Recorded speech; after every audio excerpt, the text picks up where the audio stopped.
Hello and welcome back to Parenting Today. I'm joined by a very special guest and expert in modern parenting. Thank you for being here. Thanks for having me. Okay, let's get started.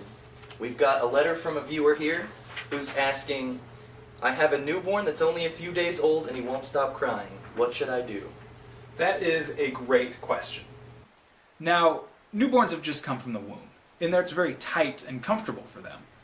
To get a newborn to stop crying, it's a good idea to try to recreate the feeling of being in the womb.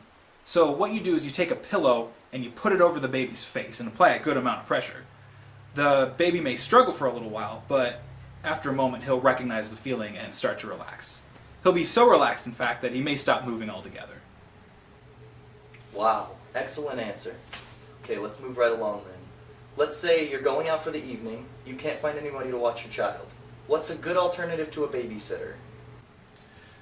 Just like the parents, children crave time to themselves. So if you're going out for a while, lock your child in a dark closet. It's a good idea to leave him in there for a while, even after you get back, for up to a week.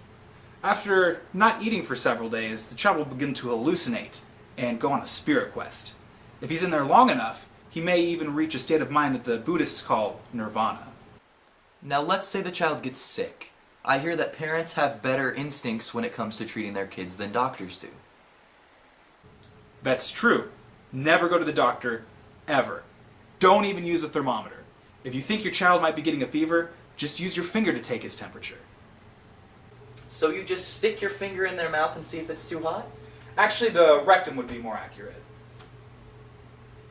Let's change gears here for a second and talk about adoption. Now, what should parents take into consideration when thinking about adopting a child? Well, most people aren't looking for anything too serious. They just want something around the house to keep them company. So if that's the case, they should really just ask themselves, do I want a kid or do I want a cat? Oh, and that reminds me, always have your adopted children spayed or neutered. If there's anything worse than pretending to love a kid that's not yours, it's pretending to love grandchildren that aren't yours. Absolutely. Now, a question I get a lot these days is, how can I tell if my child is gay? Is there any way to find that out? There is indeed a test to see if your son is gay. All you need is a football or a baseball, any kind of ball really. What you do is you take your son out into the yard and toss him the ball. If he's too busy having sex with another man to catch it, then he's probably gay. Alright, good stuff, good stuff. Alright, I have one last question for you. Let's hear it. Okay, my son is always threatening to kill himself if he doesn't get his way. What do I do in that situation? Well, that's just a case of kids being kids. The best thing you can do is indulge him. If he says he's going to kill himself, give him some rope, give him razor blades or a gun, and chances are, yes, he will kill himself. But children's caskets are much smaller than adults, and that means they cost less money.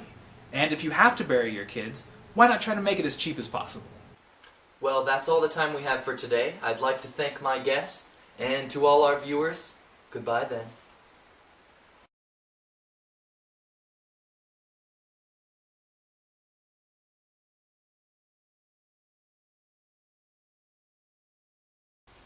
I'm going to lock you in the bathroom.